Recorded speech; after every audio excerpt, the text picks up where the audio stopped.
I woke up on a bright sunny morning, only to find myself entangled in a conspiracy. 21. Same mistakes. I wake up in a soft bed, cocooned in my blankets. I stretch my arms as I sit up. Light filters through the gap in the window curtains. My feet pad against the cold wooden floor as I go towards the window. I open the curtains. A smile tugs at my lips. Sunlight is scattered over the tall trees. Birds are sweeping and diving through the air. Opening the window, I let the cool morning breeze brush against my face. This is life, I say to myself, crossing my arms at the windowsill, talking to yourself. To my agent extraordinaire, Madeleine Nilban, heartfelt thanks for your unfading patience, enthusiasm. A deep voice reaches my ears. That's not concerning at all. I turn my face towards the source and see Luke coming out from the bathroom, a towel around his neck, hair sticking in all angles. Of course it's not. I roll my eyes despite my smile. When are you ever concerned about me? Not often. He walks over to me and takes a glance at the scenery. For a moment, both of us let silence envelop us in cozy embrace, watching as the sun continues to rise. Something wet and heavy drops on my head. If I start doing that, Luke walks by me. I'll become a blood pressure patient. I take the towel off my head and glare at him. He simply goes to the door. I'm going down to see if there's something to eat, he says before vanishing through the door. I take a shower and then look through my bag for clothes. With a sigh, I pick up a tank top and pair of not-so-short shorts. Why am I suddenly regretting my choice of clothes? Don't worry. If anyone thinks it's smart to bother you, you can handle it. I let my hair frame my face and leave the room, my shoes in my hand. The wooden floor feels nice under my bare feet. Just as I close the door and turn around, I bump into someone. Sorry. Ethan offers me an apologetic smile, steadying me by the arms. Are you okay? To my agent extraordinaire, Madeleine Nilban, heartfelt thanks for your unfading patience, enthusiasm. I returned his smile. This hallway is too damn small anyways. He nods with a chuckle before stepping out of my way. Ladies first. Why, thank you. I grin as I walk past him and descend the stairs. Just as I reach the bottom, I spot Adrian and Ryan. Adrian raises his brows at my attire. Ryan looks passive as ever. Good morning. I smile at them as I turn towards the lounge. While I put on my shoes, I feel a dip form in the couch as someone sits down beside me. Going somewhere, love? Adrian asks. I straighten myself and give him a bright smile. I'm going for a walk. Being cocked up at a house is not really my thing. Mine neither. He gives me a sly smirk. Mind if I join you? Is there a reason I should? I raise an eyebrow and stand up. I catch Luke's eyes as we pass by him leaning against the kitchen door frame, a steaming cup in his hand. He straightens himself, eyes darting between me and Adrian. Oh, Winters. Morning coffee, Adrian says, casually resting his arm on my shoulder. Going somewhere? Luke completely ignores him, his eyes trained on me. We're going for a walk. I reply cheerfully. It won't take long. And don't worry about her safety. Adrian smirks. As long as I'm with her, she's going to be all right. He puts his arm on the small of my back and, before Luke has a chance to say anything, steers me away. I look over my shoulder and see Luke's stormy glare at the man by my side. My lips tug upwards as I wink at him, barely catching his slack expression. When we turn around the hallway, my eyes assesses the small clearing in front of me as we leave the house. I take Adrian's arm, much to his contentment, and steer him around the lodge, keeping light conversation as I scan the residence. No shed, no fence. Where did they take our weapons? The tree's too far for someone to plan an ambush from close. Unless they have guns. To my agent extraordinaire, Madeleine Nilban, heartfelt thanks for your unfading patience, enthusiasm. That's one dense partner you have. Love, Adrian says, catching my attention. I sigh my misfortune. He has no clue how to treat girls. Adrian leans a little towards me. I'd like to make it up to you. I look up at him from under my lashes. A shy smile on my face. Are you so sure you can do that? Positive. He gives me a wolfish grin. I'll walk around the lodge ends and Adrian starts walking towards the trees. I brush my hand against the waistband of my jeans shorts. Feeding the gun I kept there. Goddess, I really don't like trees with vines. Holding Adrian's arm tighter, they are so creepy. Don't worry, love. Adrian says, Ivy got you. I lean forward, noticing how his eyes dart to my lips for a second. I resist the urge to smirk. What an easy kill. You're so good at this. I say softly. Luke is always stumbling over the ground. His other hand moves towards my waist. I'm quick to place my hand on his arm. If he notices the gun, we're probably about to be eliminated. I'm good at a lot of other things. Love. He leans forward. Our faces too close for my liking. Oh, I'm sure you're better than Luke. I say. You must be so far ahead from us. Yeah. We're moving towards the southwest. Adrian smirks, his eyes shining. Pleased to be called better than someone. You're probably looking at your future Alpha Supreme. I swiftly pull away. A rueful smile on my lips. The future Alpha Supreme is even farther from my reach than you. To my agent extraordinaire, Madeleine Nilben. Heartfelt thanks for your unfailing patience, enthusiasm. With a sigh of misery, I cradle myself in my arms, then start walking forward, leaving a blinking idiot behind. Hey, Elise. Adrian catches up to me fast. Love. You're misunderstanding me. I'm not like others. I look at him with a sad smile. Line. Oh, you're not. The look on his face. Goddess knows how I stop myself from laughing. I don't understand. Eyebrows furrowed. Did I do something wrong? Just a minute ago, we were about to. Oh, moon. Just how desperately does this strip of an alpha boy wants to get laid? Oh, my moon. Feigning innocence, do you think I was going to seduce you? How could you think that about me? His eyes widen. No. I didn't mean. No, I guess it. I sniffle. Of course you would think that about a little Omega girl. Elise? Young enthusiasm. Love. I run off to the lodge like a heartbroken princess. When I enter, the lounge is empty. Much to my relief. I quickly go up the stairs to lock myself in my room before that poor idiot can catch up to me. When I go inside, I quickly turn and lock the door, catching my breath. When I turn around, I see Luke sitting on the bed, the map open in front of him. He notices my breathless, red face, and the next moment, HES standing in front of me. What happened? He asks as his eyes scan me for injuries. Are you all right? Did Witzman cross the line now? No. I exhale. I just came up the stairs really fast. Luke raises an eyebrow. Didn't the walk go as planned? Sarcasm drips from his voice. I grin at him. Oh no. It went splendidly. Just then, the door rattles. Then someone knocks. Love. Open the door. Adrian says. Luke gives me a suspicious look.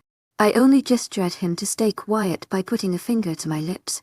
Go away. To my agent extraordinaire, Madeleine Nilben. Heartfelt thanks for your unfailing patience, enthusiasm. I say in a wretched tone. Leave me alone. Love. I didn't mean to upset you. Please open the door. Goddess. Forgive me for enjoying this so much. And the fact that Luke looks beyond surprised doesn't make it any less amusing. I am not upset. Just let me be for a while. Sniffling, please. A moment of silence passes. To my agent extraordinaire, Madeleine Nilben. Heartfelt thanks for your unfailing patience, enthusiasm. I wait until his footsteps vanish before I burst out laughing. He fell for it. He bloody fell for that little clay. Someone coughs. My laughter subsides and I turn to Luke. He crosses his arms and gives me a hard look. An explanation. Leaving no room for argument. Adrian wanted some company. I just made it a little dramatic. I grin and tell him my little play. Oh, he told me something. I take a startled look in Luke's arm and pull him to the bed. My eyes skim the map before I realize which path Adrian was talking about. The shortest route. They're taking this path. I pointed out to Luke. Luke raises an eyebrow, then shakes his head in disbelief. I can't believe he told you that. I shrug, a smirk playing at my lips, the woes of male lust. There's no way woodsmen can pave this route. Luke traces the line. Ridden with crosses only a short way from he would tell him to reconsider. But well, he shrugs. He never told me. Did he? My smirk fades away, leaving a small lump in my throat. To my agent extraordinaire, Madeleine Nobel, heartfelt thanks for your unfailing patience, enthusiasm. I hesitate. Are they going to be okay? Luke raises an eyebrow at me. You've been playing around with him and now you're asking if he'll be alright. He asked for it. I huff and am not heartless. I don't want anyone to die. Too bad that's not possible. My shoulders slump. I give Luke a glance that will tell him exactly how much his pessimism is appreciated. More like realism. Luke's eyes hazel. If you tell him it's dangerous, Achia's not going to stop. It's his own choice. I worry my bottom lip, feeling a bit disturbed. I know Achia's a lusty asshole, but Adrian and Ryan are still people that are important for others. Everyone matters to someone. Someone ruffles my hair. My eyes snap to Luke as he walks past me, the map in his hand. Don't stress yourself for things that aren't in your control. You're right. I shake my head. I'm going to get myself something to eat. I go towards the door. My hand closes around the handle when I hear Luke call me. I look over my shoulder and catch his impassive gaze. Don't fool around with them again. I grin. No promises. I walk inside the kitchen and grab an apron from the hooks behind the door. I feel myself smile as I tie it around myself. It's been so long since I did some cooking in an actual kitchen. I make myself an omelette and a cup of tea. I sigh in bliss as I take the first bite. Damn, I'd forgotten how good of a cook I am. Once I wipe my hands on my apron after washing the dishes. I see Adrian come inside, and am instantly reminded of my talk with Luke. So much for not stressing. Hey, he closes the distance between us. Are you alright? I give him a small smile. I'm okay. I think I overreacted. He grins, relief clear on his face. Would you like to continue where we left? I raise an eyebrow. He quickly holds his hands up in defense. I mean the walk. I bite the corner of my lip as I take off the apron and set it aside. Maybe. Sure. I finally say. He takes my hand in his and we walk out of the house again. Our walk is silent this time. Adrian holding my hand at his own, but unlike what I experienced with Luke, I don't feel my skin tingling. It's just his hand around mine. Nothing more. They ate rain. I begin softly. He hums in response. Don't you think the path you're taking? It's too dangerous. He laughs. The bloody fool laughs. There's nothing like too dangerous in my dictionary. Love, he say, winking at me. I hold back. I say soon enough. We reach a little stream. I can't help my fascination as I see the crystal clear water. It's so pretty, I say in awe, watching my reflection on the fleeting water. Yeah, Adrian says, but I can feel his eyes on my face rather than the stream. I feel his hands on my arms and he turns me to face him. Elise, I really didn't mean to upset you. Yes, so close to me. Too close. He starts leaning forward, eyes closed, lips puckered. I roll my eyes and do what any pure little maiden would. Oh my. I shove him away, turning my face shy splash. I gasp. Adrian comes to the stream surface. Drenched completely. I have to hold back a bark of laughter, almost choking on it. That gave you the cold shower you needed, didn't it? Oh my moon. Are you okay? I help him up. Perfect. A sour look on his face. Come on. We should get back. He nods. Adrian goes to his room with a sullen look. With a snicker, I sink down in a sofa. You seem pleased. My eyes fly open to see Joseph. He offers me a lazy smirk before he walks towards me, lazily settling down beside me. I stiffen and shuffle a bit away, watching him warily. You're not going to try anything. Rolling his eyes. What are you? I raise my brows. A mind reader or just creepy? He straightens himself. An offended look on his face. I am not creepy. This time, I roll my eyes, sure you're not. If you're referring to last evening, Joseph says I was just messing around. I'm already mated. What? I almost jumped from my seat. You have a mate. A very loving one. Then why did you even bother acknowledging my presence? I was teasing Winters. I give him a look that doesn't make sense. We can test that right now. Winters is probably going to come looking for you in a moment. His lips dug upwards at that. After a few minutes of awkward silence, I hear someone descending the stairs. Joseph takes a sniff of the air, glances at me before he quickly goes behind the sofa and on my shoulders, leaning down so his face almost brushes mine.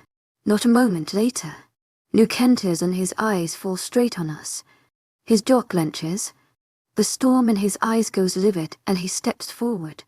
I feel a lump forming in my throat. Maybe this wasn't a good idea. What are you doing?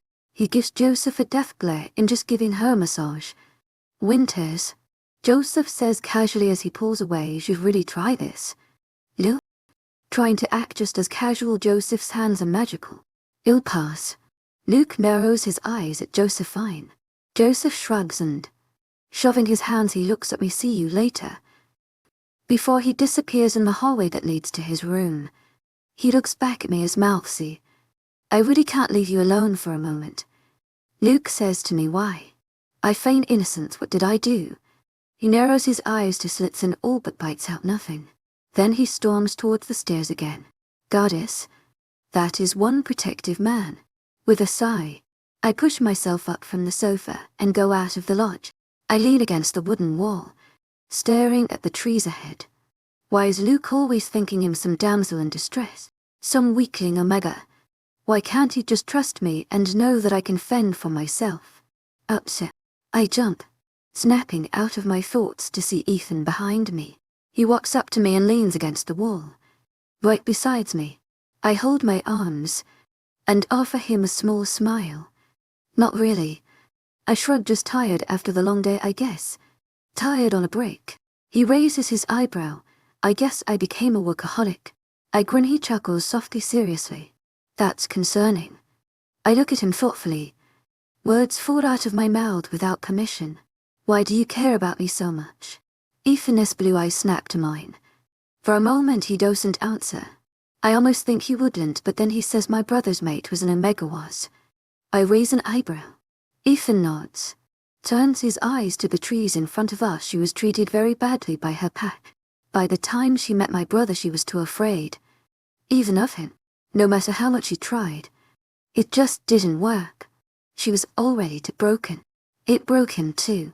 I stare at him, holding my breath. Were they now 6 feet under? A strained smile tugs at his lips, both of them. I swallow the lump in my throat. What happened to them? Celeste had a heart attack. He says quietly my brother attempted suicide. I was 15. Silence descends around us. Neither of us move. Neither of us say anything. Finally, I say I'm not broken. He glances at me then. His lips curve up in a smile. Maybe that's why I like you so much. Unwidened. My cheeks heat up. Did he just say he likes me? As in likes me? As in a guy liking a girl like? If only Celeste had been strong like you. Ethan trails off. He shakes his head, as if trying to get rid of a pestering thought after this hunt. He'd like to know you more. My eyes dart across the place, trying to hold on to something innocent, him not sure that would be possible. Ethan raises his eyebrow. Why? I open my mouth to say something, but a loud voice interrupts me. Anyone wanna play cards? Freddie peeks from around the wall. How long has he bloody been there? We found a deck in one of the drawers, me. I say and quickly follow him to Adrian's room. Where him, Joseph and Ryan already seated. Though I focus on the round we play, Mom's voice kept ringing in my ears. Don't make the same mistake I did, Elise. Sneak peek. What is this? I hold up the tiny bottle. Luke snatches it from my hand and tosses it back in his bag. Zipping it up, he throws it over his shoulder. We're moving on. He starts walking. Quickly, I catch up to him. Why do you have wolfsbane? 20 to he. It's lucky we leave the next morning. In all honesty, I can't believe I like this better than the break. I like the forestry all around, the constantly changing scenery, and the lack of hormonal nails. Gaze jump by, and as time passes, Luke gets more and more snappy. Stop wasting time. Get up. I hear a hard voice. Shut up. I mumble as I push myself up from my sleeping bag. Grumbling, he all but yanks up his stuff and gives me a low-key glare. Ignoring him, I pack my stuff and we start walking again. Luke silently and with the speed of a cheetah. Me munching on biscuits and following as fast as possible. Slow down, will you? I finally say. My breakfast long finished. Keep up, will you? I put up with him for another hour before my patience reaches its limit. You're being lazy. Luke snaps at me. No. I cross my arms. You're being irrational. We can't run our way towards the finish line. He grits out. Stop arguing. We're going on. Now okay, Elise. You know what happens when both people start acting like idiots. You have to be the mature one right now. Luke, I say calmly, we need a little break. Just a breather. Then we'll go on. I don't want a break. What we want isn't always what we need. I give him a look. I hold his stormy gaze with my steady one. Luke works his jaw. His eyes narrowed a millimeter as he stares at me. I don't back down. He finally grits out with a sigh of relief. I lean against a tree. Maturity 1000. Luke 999. I'm going to go make sure the perimeter is clear, Luke says before disappearing behind the trees. Goddess, can't he sit still? Rolling my eyes. I sit down and take a deep breath of the fresh air. A few moments later, I pull my gun from the waistband of my jeans and check the ammunition. How did I forget to reload this? I make my way towards the weapon bag and shuffle through it, looking for one of the ammunition boxes. I stumble upon a small plastic bag. Curiously, I pick it up and see what's inside. I take out one of the glass bottles inside and observe the fluid inside. I pull the cork out and take a sniff. Horrified, I pull away from the contents of the bottle. Wolfsbane, what are you doing? I whirl around. Luke is standing a foot away from me. His eyes flicker to the bottle in my hands. When he looks at me again, his face is set in a hard glare. Enthusiasm, didn't I tell you not to go through my things? Snatching the bottle and bag from my hands is that I hesitate. Is that wolfsbane? Luke's shoulders stiffen as I say that. He doesn't answer me, simply puts back his things and zips up the bag. The coast is clear. We're moving on. Luke starts walking. I stare at his back in sheer disbelief before I jog up to him. He didn't answer me. I say, what's in those bottles? You seem to have figured that out on your own. Why do you have wolfsbane? I have my reasons. I jog a little faster and come up in front of him, causing him to stop. Luke gives me an irritated look. I offer him my CIS glance. All the participants have their wolves locked up. I say I don't think we have any chance of using that on Rouges. What are your reasons then? Drop it. To my agent extraordinaire, Madeleine Nilban. Heartfelt thanks for your unfailing patience, enthusiasm. He walks past me. I spin around, swiftly grab his arm. Luke's eyes snap towards me, darker than usual. The storm more intense. Tell me, Luke? A low growl of warning leaves his throat. I narrow my eyes at him. Why won't you just tell me? What's so secretive about? Will you just mind your own damn business for once? Luke rips his arm away from me. I flinch at his harsh tone. I have been tolerating you and your childish behavior for longer than any sane being should be forced to. You keep complaining. You don't listen to me and you have no sense of privacy. On top of all that, you have the audacity to demand answers from me. I almost feel myself shrinking back. I feel my throat getting dry, a lump already forming in it. I open my mouth to apologize, to tell him HE's not an awesome partner either and keeps triggering me on being an omega. I would never figure that out, since Luke beats me to it. I pity the man who would have to spend the rest of his days with you.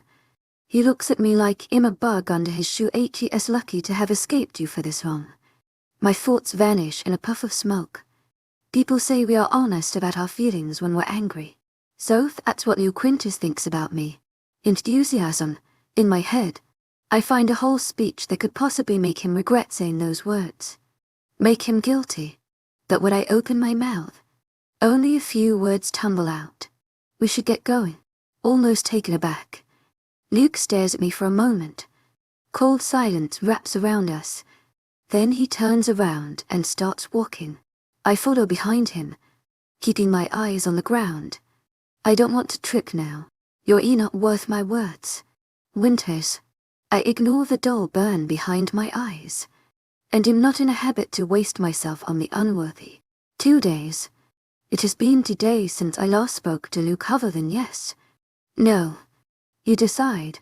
I've spent the majority of my time thinking about Mom, Carlos, and the jobs I can possibly get after leaving the pack. Mom was saving up some money for my wedding when I meet my mate. Now that that's out of the picture, we can use it to rent a room or maybe an apartment after we leave. Luke has been more antsy than usual. Many a times, I notice him glance at me, almost as if he wants to say something, but he never does. Not that it will make a difference anyways.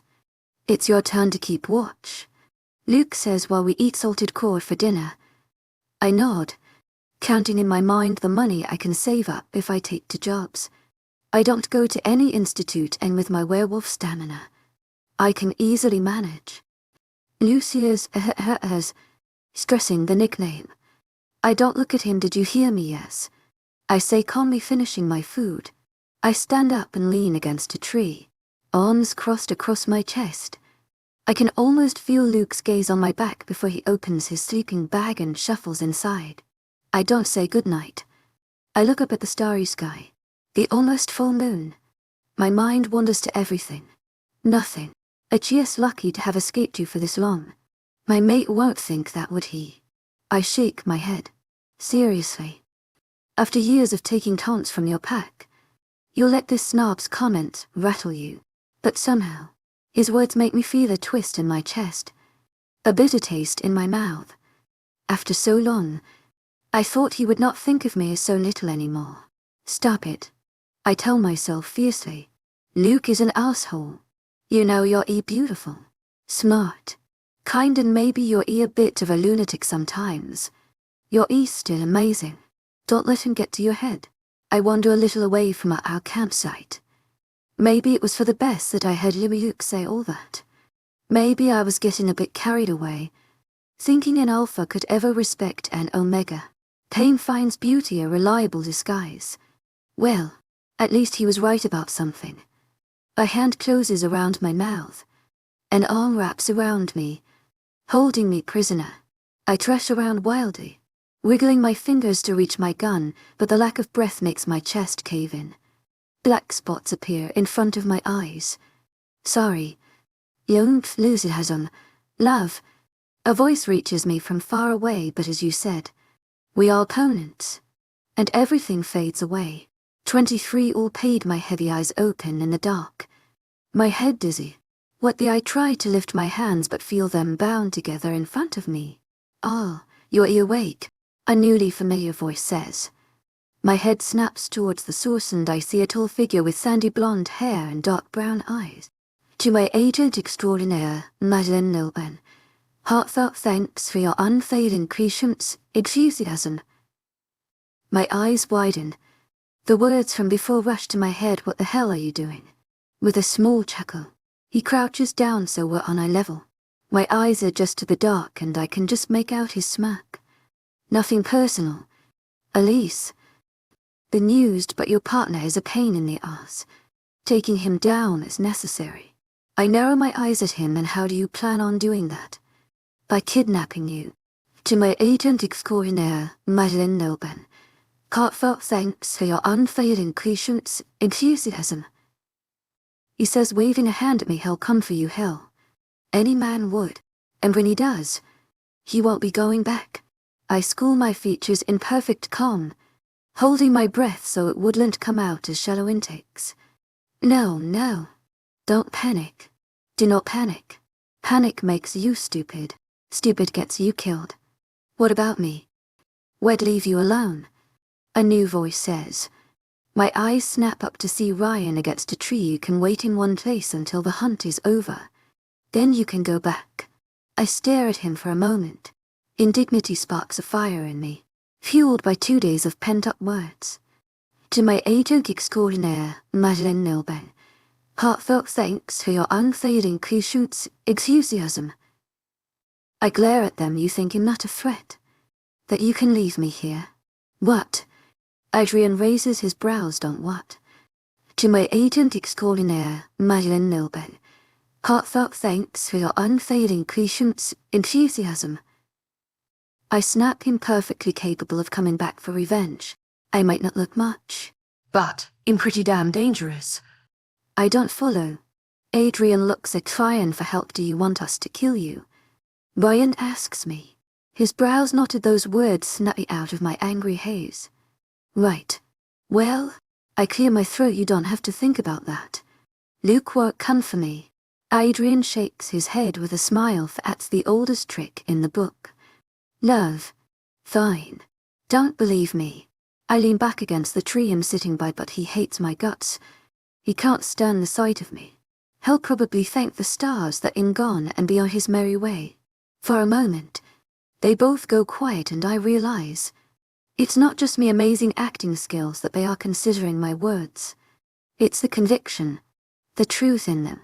Adrian and Ryan exchange a look. Then Ryan says whether he likes you or not. It's on his pride now. He will come. I put on a thinking expression, ignoring the bitter taste in my mouth. Now that you put it like that, maybe he will come after all. That's what we thought. Adrian says before he stands up. Now you sit tight while we plan on how to take the moron down. Moron, that's one thing I agree with you on. I know Lee is an ass. Always was. Adrian says where he came to our pack to train for 2 months. He wouldn't even talk be like in his age. He was always talking to my father, and can you imagine? My father never told me what the hell they talked about. I can understand. I nod solemnly. If you need any help planning this trap for him, feel free to ask me. Why would you help us? Ryan asks suspiciously. Well, you just said that I can go free. I say calmly, and besides, Luke is insufferable. You two will do me a favor by taking him down. Adrian grins. I knew there was a reason I like you so much. I smile back. Don't mention it. So, what are you guys planning? Adrian takes out his mat, but before he could come towards me, Ryan stops him and they start talking in quick, quiet words. Damn you. You moderately smart person. Just let your stupid, impulsive alpha do all the deciding. But she just died up. Adrian's voice reaches me in a bare whisper. She can't be harmful. Look at her. So small and helpless. For probably the first time in my life. Being short, female and an omega is helping me out. Nevertheless, I feel my jaw clench when he says that. Just wait. I'll show you how helpless I am. After a few more minutes, Adrian walks towards me, map in hand. He sits down and lays it open. For a moment I have to blink at the spotless paper. Luke's map is full of lines and crosses and little notes. We are here, Adrian says, pointing at a spot about 2 miles from my Luke, and I had camped. We told your partner to meet us here. He moves his finger towards the waterfall about 1 kilometer away. We are planning on shooting just as he arrives. He won't be expecting it. Ryan adds grudgingly. I purse my lips. That's a great plan, but I don't think it'll work. Adrian raises an eyebrow. So much faith in that asshole. No, I shake my head. It's too obvious. Luke probably won't even come from a place open to the eye. If he got anywhere close to you two. Adrian and Ryan exchange a glance. But you know what will take him by surprise. I say an underground trap. A what? Ryan says. I roll my eyes. Dig a hole. Cover it with leaves and stuff. And what about the fact that he can come out? Adrian crosses his arms. He won't. I click my tongue. HES claustrophobic. This secures their interest. Ryan comes and sits by my side as well. I suppress a grin. Perfect. With my bound hands, I slid the map towards me and point as a spot near the waterfall. You can dig the trap here. If you guys put me just in his line of sight, they'll tell him I ran away. When he comes for me, then he'll be done for. Too afraid to do anything. You love. Enthusiasm. Adrian puts his arm around me and presses a kiss to my cheek are amazing. I can't believe Lou can't appreciate such a treasure. Well, I bat my lashes at him. You're getting rid of him for me, aren't you? Promise. He smiles at me, then leans forward so his lips brush against my ear. Maybe you should come with us. Love, you might find me more agreeable than your current partner.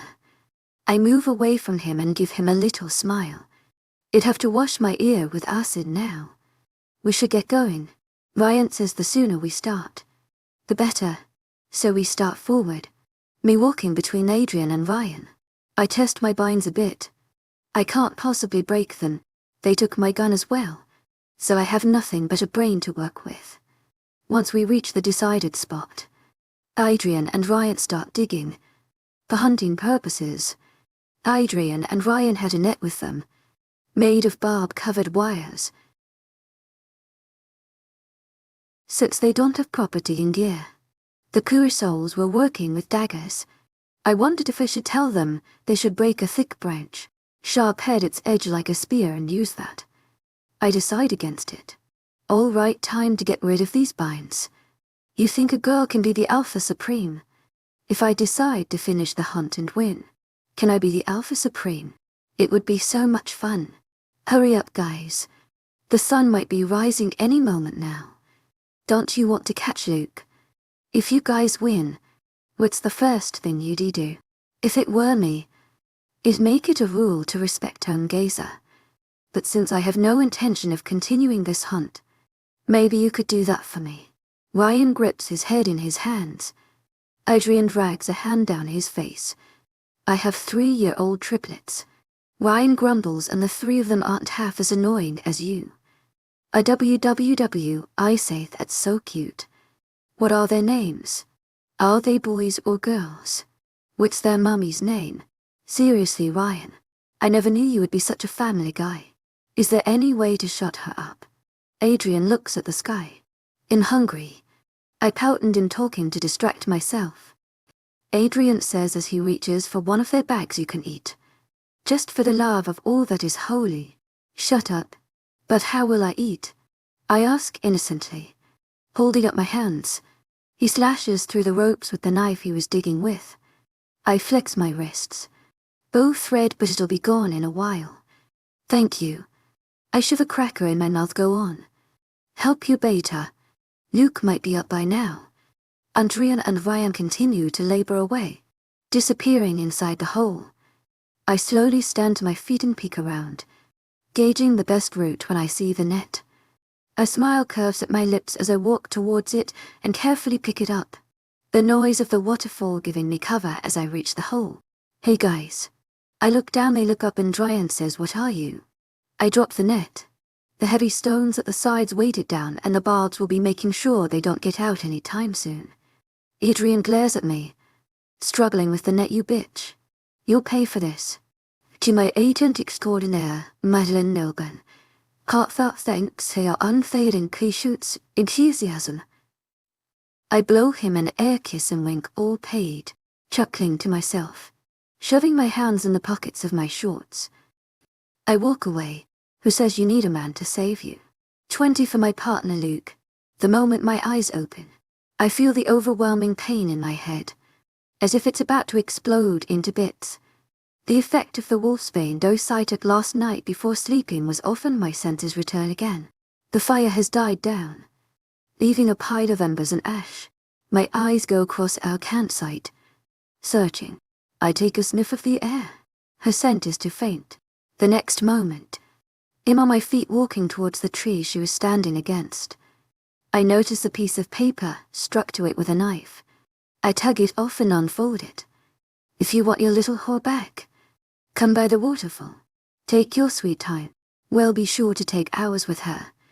I stare at the note, mind and face equally blank. The scent of it is vaguely familiar. Woodsman. A low growl escapes my throat as my hand curls in a fist, crumpling the note. The pain in my head recedes as white hot rage consumes my mind. No, he wouldn't dare touch her. His infuriating grinning face from our time in the lodge flashes in my head, making my finger elongate. Adrian Woodsman is going to regret ever thinking about taking her from under my nose. The sound of the waterfall reaches me way before I see it, deafeningly loud to my hyperactive senses. I catch a whiff of her scent like gardenia flowers and rain, and I start towards it. When I see the waterfall, my eyes quickly scan the place. Her scent is strong, but she's not here. My lips curl in a snarl and a growl claws at my throat. Then I catch the other scents along with the coppery tang of blood. In a moment of hot rage and instinct, I almost think of going straight out there, but then stop. Damn it. Winters. Get your mind together. You think it'll be so easy. I alter my course, swiftly going through the trees so I have a view of the clearing from afar. I see 2 men near a hole, a net nearby, where I get my hands on that bitch. Woodsman is seething with anger. I'm going to snap her pretty little neck into. Without thinking, without caring, my hands find their way towards the guns until loud bangs echo above the sound of the waterfall. Woodsman crumples to the ground with a scream, clutching his side, his beta holding his own bleeding arm. My feet move forward. I feel my lips pull in a snarl as I see Woodsman's face. The next moment, my hands are at his shirt front, holding him up the ground. Where is she? My voice reverberates with a growl. Winters. His brown eyes dart in every direction. She was just here. I swear. I turn him around and hold him against a tree. My hands tighten at his shirt enough to make his face grown red with breathless. I feel something in my snapping, a raw anger taking over any rationality I had left. I'm not a patient man. Woodsman. I narrow my eyes. We had her right here. He croaks out, trying to take off my hand where it just opened her bounds. Don't you dare. My own voice sounds foreign to my ears, the growl of an outraged animal. Say her name. I don't have her. His struggles slowing down, but the panic on his face grows. Why don't you try to remember? I say calmly to calmly take your sweet time, or I will take mine in skinning you alive. I'm not sure if more from blood loss or from panic do his eyes roll back and his body goes limp. I let go and turn to his beta. My patience reduced to nothing at this point. I haul him up, not caring about the fur sprouting on my arms yet again. The elongation of my canines. What have you done to her? My voice sounds rough to my own ears. Nothing. He says we didn't have to. She was helping us to plot this trap against you. Liar. I say harshly. You tell me. Winters. His voice strained. What did you do to make her want to get rid of you so badly? Answer my question. I say, or I'll forget that you have a mate and 3 children. I see his dark eyes glint with fear before he swallows. She was right here. We'd opened her binds before we continued digging. She ran away. I stare at him for a moment, my breath coming short and ragged. Despite the fear light in his eyes, he holds my gaze. I drop him down, already looking for a hint of her scent, where she could have gone. Believe it or not, Winters. His raspy voice reaches me. She hates you. And I'm sure it's not her fault. Something about his words make me feel like someone had set my insides on fire. Despite myself, I turn around and my foot hits hard against his stomach. Hating me or not, I growl. Lodi, she's my partner. Keep that in your head. I turn back, my senses searching frantically for a hint of her, and I caught a faint whiff. The thumping of my heart and feet echoes in my head. Pain overwhelming my senses and head swimming with panic. She could be anywhere, in any sort of danger, and I wouldn't be there to protect her. I wouldn't be there because I'm the most stubborn man alive and I let her go. I didn't trust her to understand what was happening to me. Bewildered, I reached back to our campsite, probably because I must be walked in a circle, tracking her scent back to where it begun. With bare shards of control left in me, I punch a tree. My split knuckles heal in an instant. The stem shakes. Leaves fall down. Damn it. I hold a hand to my forehead. Where are you? To my agent extraordinaire, Madeleine Nilben. Heartfelt thanks for your unfailing patience, enthusiasm. Would she even come back to me, after all I've put her through? Or was she happier with Woodsman? At the lodge, where people didn't tell her to shut up or be quick or anything that would hurt her. where I was her only option. I try to swallow the lump in my parched throat. Once I find her, I will fix this. I'll tell her everything she needs to know. You shouldn't have taken me for granted. A soft voice reaches me. I close my eyes and breath through my nose. Great. Now these pre-effects and panic are driving me mad. I can hear her voice in my head. Feel her scent around me. I hope you've learned a lesson from this. The soft voice says, closer now. Something touches my shoulder. My eyes snap open and I whirl around. Golden eyes stare back at me, as bright as ever. Elise, I can't quantize the relief that crashes over me like a heavy wave view. I step forward, taking her face in my hands. Not a hint of anyone else's scent on her. Not a scratch. Almost mindlessly, I put my forehead against hers, taking a deep breath. The intoxicating scent of gardenia flowers and rain soothing my nerves. Her face contorts in confusion, pink lips slightly parted. Chesserie here. Luke, she says, her voice soft and confused. The pain in my head dims to non-existent. My falling mind comes back together, and the overwhelming emotions step aside. I remember what I was saying. You idiot. I hiss out. My arms wrap around her in vice-tight hold, feeling her heartbeat in sync with mine. Tu es agent extraordinaire, Madeleine Nilban. Heartfelt thanks for your unfailing patience, enthusiasm. What the hell were you thinking? My voice hard, but my hold on her docent falter. Why didn't you wait for me? Something could have happened to you. I feel her push me away. An irritated growl fights to escape, but I hold it back and let her go. Hazel steps back, out of my reach. Her face unreadable, but her eyes spewing out fire. The words that leave her mouth almost make me stumble. I didn't know if you'd come. Of course I would come. I stare at her in disbelief. How could you think otherwise? She shrugs and walks past me, out of its own volition. My hand snatches her wrist. You didn't think it'd come for you. Feeling a twist in my chest. Why would you? No. She gives me a glance over her shoulder in reliability. Aren't I a complaining, ungrateful brat who's a blight to you? Why would you come for me? She pulls her hand away. I instantly feel the difference. She gives me a humorless smile, one that makes it hard for me to swallow. Hell, according to you, my own mate wouldn't come for me. Words wither away on my tongue, a feeling I hadn't ever felt taking over me. It takes me a moment to realize what it is. Shame. She doesn't wait for me to continue and turns to pack her things. We should get going. Oh, and I snag their food supply bag. It'll come in handy later. At least now I don't have to worry about you calling me a resource sucker. Words retch themselves out of my mouth without permission. She stops in her tracks. Slowly, unsurely, she turns to look at me again. What did you just say? Eyebrows furrowed. I swallow my pride and ego and take a step towards her, reaching for her hand, for support, to make sure she doesn't run away. Both. I apologize that I took you for granted. I outflew Quintas, who was never bowed to anyone, not even fate or destiny. Bow my head at her. I apologize for every idiotic thing I've done and said. You're not a liability. To my agent extraordinaire, Madeleine Nilban. Heartfelt thanks for your unfailing patience, enthusiasm. You never were. My heightened senses hear the catch in her breath. I look up at her again, searching her gaze for a hint of what she's feeling. But her eyes are unreadable as her face. Behind the bubbly childish nature, this girl is made of steel.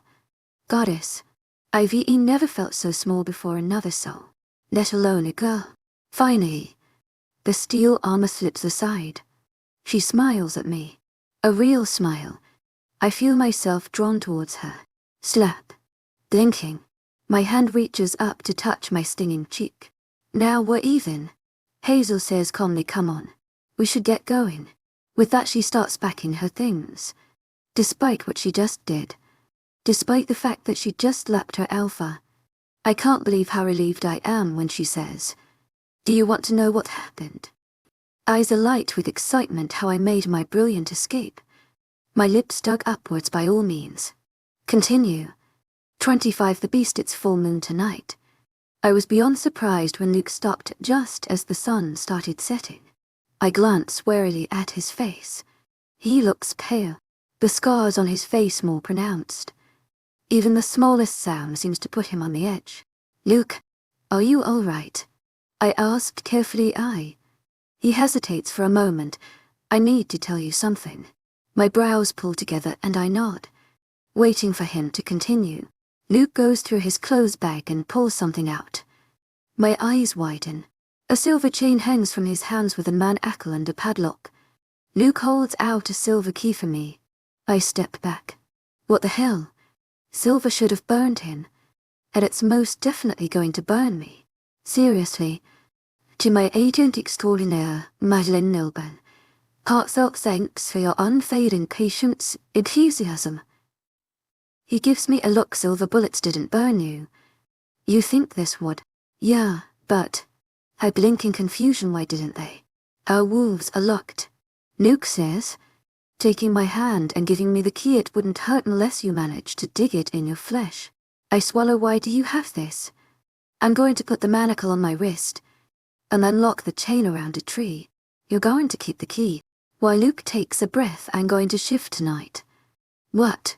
I stare at him blankly. But KO, we're locked. Our walls. You just said so. A shadow crosses his face. That wouldn't matter in my case. Luke, my throat feels dry. What is going on? Just promise me.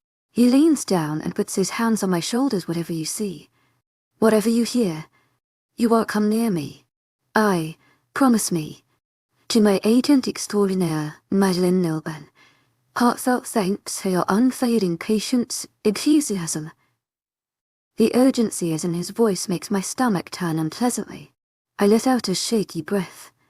To my agent extraordinaire, Madeleine Nilban, heartfelt thanks for your unfailing patience, enthusiasm. I nod. Good. Luke exhales as he pulls away and runs a hand through his hand. But why are we doing this? I ask yet again. Why do you need to chain yourself? I will tell you. Luke says, just know that when I shift, I'm not myself. I will tear apart anything in my reach. Confusion and questions cloud my mind, but taking in consideration his look, I think it better to simply nod. I watch Luke pace around from my place near the fire, the silver key held tightly in my palm. Soon enough, darkness falls over the place. Luke puts the manacle around his wrist and picks up the chain. I expected him to just put it around a tree, but he starts walking. Where are you going? I get on my feet. I'm not going to be near the campsite. He says before he starts walking again. Why? Following behind him. You told me the chain is enchanted. It won't break no matter what. I see his shoulders stiffen. I don't want to take any chances. Finally, he stops by a big oak tree and puts the chain around it before locking. Luke's eyes slide to mine. I'm taken aback by how dark they are. I'm going to be fine. He says, just go back to camp and don't come here. Luke, I almost whine. I don't like this. His lips stug upward just slightly. Why? I thought you'd like me tied to a tree. Are you really going to make that kind of jokes right now? I cross my arms and give him a look. He opens his mouth to say something but cuts himself off with a hiss of pain, his hands going up to hold his head. I step forward, to do goddess knows what. But Luke holds up a hand, or rather, claw. Don't. His voice is strained. Luke, I'm not leaving you like this. I give him a look. You gave me your word. The moonlight shines through the thick shade of trees. A feral growl tears through his throat and his hands fist in his hair, shaking his head as if trying to stay conscious. Oh, moon. My eyes widen as I step closer. Are you Hazel? No, Luke growls out. Anger flares through me now. His head snaps to face me and I take a step back. Obsidian eyes stare back at me, pits of endless rage and fury. Lethal canines elongate from his mouth, lips curled in a snarl now. His growl reverberates through the air. I hesitate. Then I turn around and run towards the camp as possible, swallowing the lump in my throat. I stare at the path I just came from. After a while, I sink down and hold my knees to my chest. What is happening to Luke? Why is he shifting despite KOR's spell? Is that why he had wolfsbane? to keep himself from shifting. Even if he does shift, why is he dangerous? A loud howl shatters my thoughts. I jump a little, holding myself tighter. The sound of something rattling a tree reaches my ears, followed by loud, guttural howls. The look on his face flashes in my head. So wild and primitive. That was not Luke. So what was it? I get to my feet, the weight of the silver key heavy in my pocket. This is a bad idea. I take a step forward. He told you not to go. I keep walking, slowly, quietly, occasionally flinching at the loud howls. I near the tree Luke chained himself to. Just a look, a tiny peek, and I'll know what the hell is going on, if he's okay or not. I shuffle closer and press my back against a nearby tree. The howling stops. I hear something sniff the still air. A tree rattles again. The sound of chain clinking against each other makes my heart jump to my throat. Don't be such a ninny. He's just another lichen. Just take a look and you'll realize it's nothing to be afraid of. With a deep breath, I will myself to turn. A series of deafening growls make me stop in my place. This was a horrible idea. Okay, there's no going back now. Just turn, take a look and run away as fast as you can. The chain won't break. Mustering up every bit of courage in my bones, I turn around. My eyes travel up the beast that stands a few feet away. A dark manifestation of nightmares. Obsidian eyes outraged and wild. Another loud howl. The clinking of chains. The tree moves furiously, as if about to tear off its roots. I feel like someone has sucked the life out of my legs and fall back. A scream fights its way out of my mouth. I hold my hands up as though they would protect me. Nothing happens. Slowly, I open my tightly closed eyes to see an arm extended towards me. Long pointed claws almost close enough to touch my foot. I quickly scramble away. My breaths tremble. Luke, the beast, pulls his arm away with a whimper. The sound so different from the guttural howls I just heard. Trying to swallow the lump in my dry throat, I shakily get to my feet. He reaches for me again, making me yelp. The chain stops short just a foot away from me. He growls lowly, shaking his manacled wrist and the tree along with it. I turn around, only to hear another loud growl. The furious cry of a wounded animal. The tree shakes again. I whip my head around, watch in horror as the tree sways dangerously. Stop. The word retches its way out of my mouth. Unintentionally. Instinctively. I watch in confusion as he flexes his arm towards me yet again. Another whimper reaches my ears. You hesitate, you just want company. Apparently, he doesn't understand. Nevertheless, I walk towards a nearby tree, slowly, keeping my eyes on him, and sit down against it. The beast watches me warily for a while, then finally settles down, his stormy eyes trained on me. So familiar, completely unknown, animalistic. Wherein like a wolf form, Lycanthropes can understand everything that's happening. The animal part of us has retreated a lot in the past century, but looking at the hairy creature in front of me, I feel like I'm near a brutal military dog. Impossibly, a chuckle escapes me. Those words probably describe Luke's best military dog. A low growl reaches my ears. I look at the beast, expecting it to start trashing around to get free again, but he's only staring at me.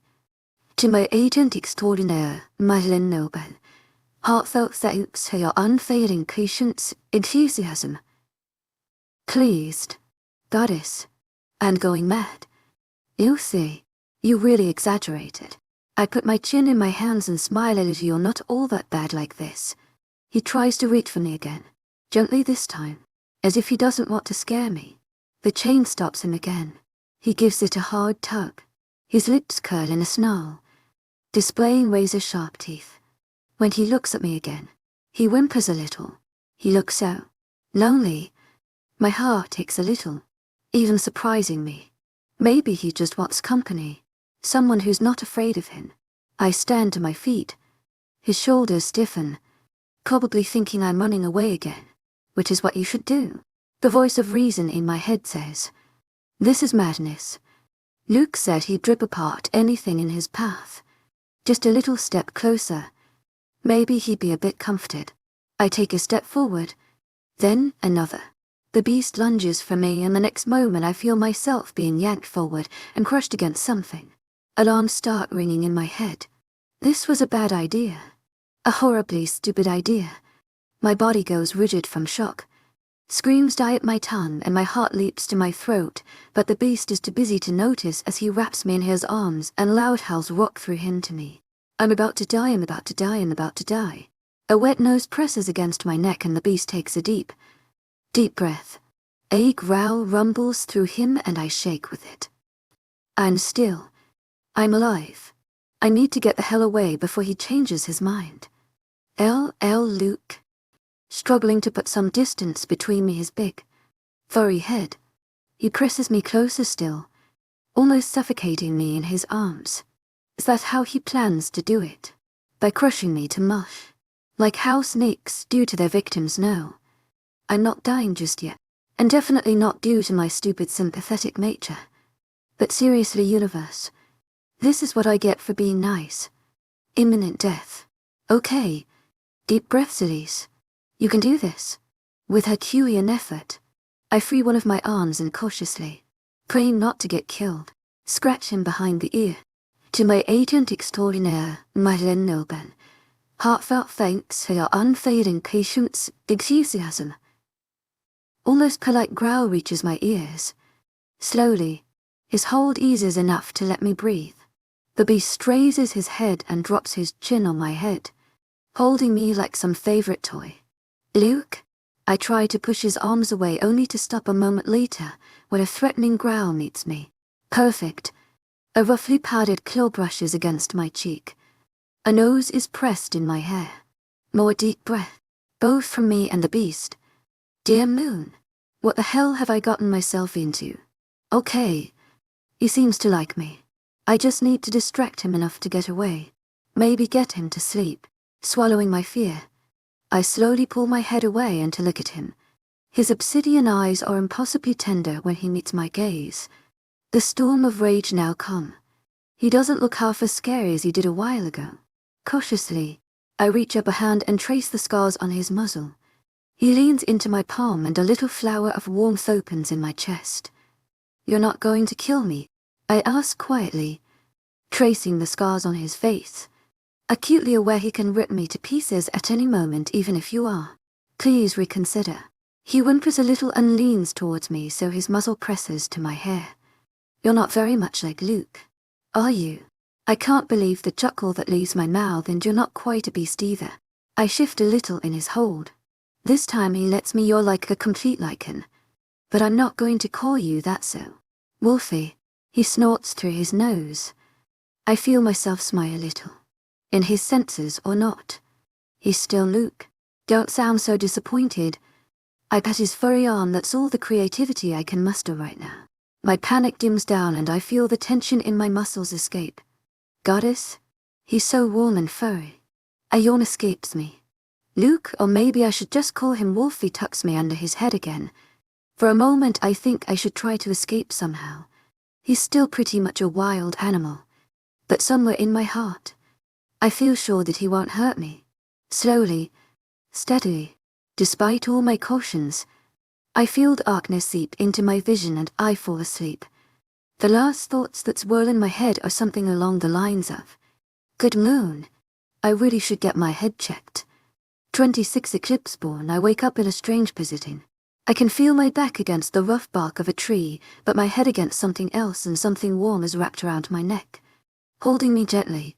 My eyes flutter open as sunlight tickles my skin. I see the trees and shrubs around. Strange. Where did the fire go? Why the hell am I not in my sleeping bag? With clouds of confusion in my head, I look at the human limb around my neck. The events of last night flood in my head. Carefully unwrapping Luke's arm from around me, I pull back. My eyes fall on his face. Goddess. He looks exhausted. Mindlessly, my eyes travel down to his very bare front, and before they could go further down, realization hits me hard. I jump to my feet and sprint back towards the camp. Once back, I slap my hands on my burning cheeks. Oh my moon, Oh my moon. Oh I fucking moon. Thank universe I didn't see anything. I'd have died from embarrassment at the spot. Why the hell didn't he have a shirt on? Mostly when werewolves or lycans shift, they take off their clothes or they rip apart. Since no one wants to shift back in their birthsuit, hacks arrange a witch to enchant some clothes on us. So when we shift back, we can save our decency weight. My hand falls on my pocket, feeling the silver key. I have to go back to give him this. Unbident, blood rushes to my face. I shake my head vigorously. No way am I going there. But if I don't go, how the hell will Luke be unlocked? The chain is unbreakable. With a groan, I bump my forehead against a tree. Why me, universe? Okay, I can do this. The moment I see a speck of him, I'll throw the key and run away. Yeah, I can do this. Pumping myself up with motivation, I start towards the spot where Luke is, keeping my eyes as closed as possible without tripping and quite possibly cracking my skull against a rock. I see a hint of wavy hair, a shade of brown so dark it's almost black. Luke? I call from behind a tree a moment later. A raspy voice reaches me the key. To my agent extraordinaire, Madeleine Nilban. Heartfelt thanks for your unfading patience, enthusiasm. I huff. To my agent extraordinaire, Madeleine Nilban. Heartfelt thanks for your unfading patience, enthusiasm. I toss the key in his direction and breathe a sigh of relief. Only, it's cut short by a familiar voice. You threw it too far. Something between a whine and a groan leaves my mouth as I stomp my foot in annoyance. Well, you're not getting it. I say, oh. And I can definitely spend my life chained to a tree. Comes the snappy reply. Don't be so pessimistic. Luke, I chide him, maybe some lucky lady will find you. A low growl reaches my ears. A laugh escapes me. Get me that damn key. To my agent extraordinaire, Madeleine Nilban. Heartfelt thanks for your unfading patience, enthusiasm.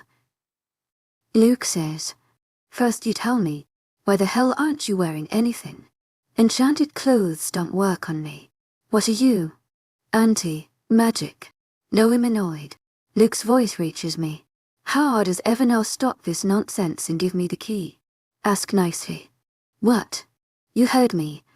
I smile to myself, ask me nicely. Or we might as well rest for a day. I'm not in a mood for this. Fine. I shrug even though he can't see me. I'm going back. I take a few steps forward, humming to myself. Wait. He sounds almost desperate. I bite my lip not to laugh, yes. I ask innocently. He takes a deep breath. Please get me the key. What did you say? Lip.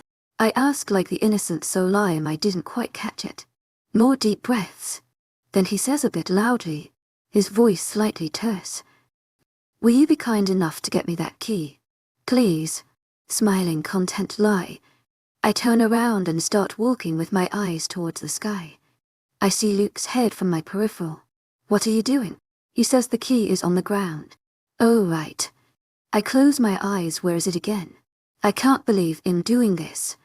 Luke mutters before saying 2 steps on your left. I take 2 steps to the left and crouch down on all fours. Hand searching the earth. A little forward. I crawl forward and hit my face against something hard. Like a tree. Ouch. I rub my nose before saying in an accusing tone, you did that on purpose.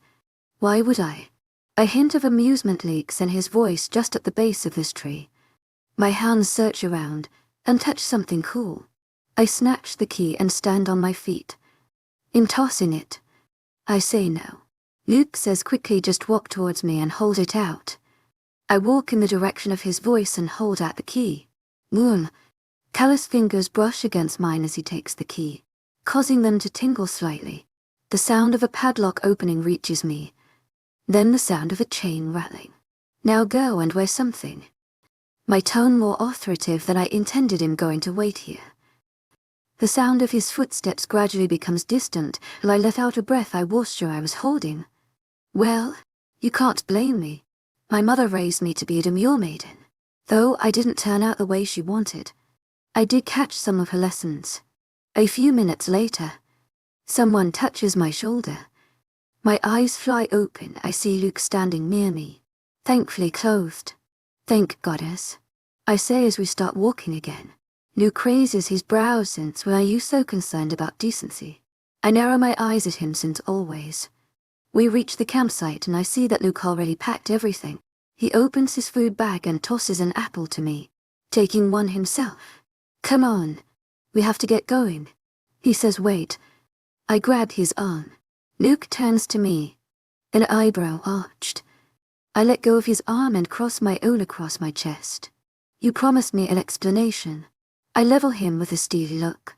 Luke keeps staring at me for a few moments. He looks so tired, as if he's been breaking rocks. The way he was looking like when I had knocked at his room's door so many nights ago in our pack mansion. It had been full moon the night before. He sighs, you're not going to leave it. I shake my head firmly.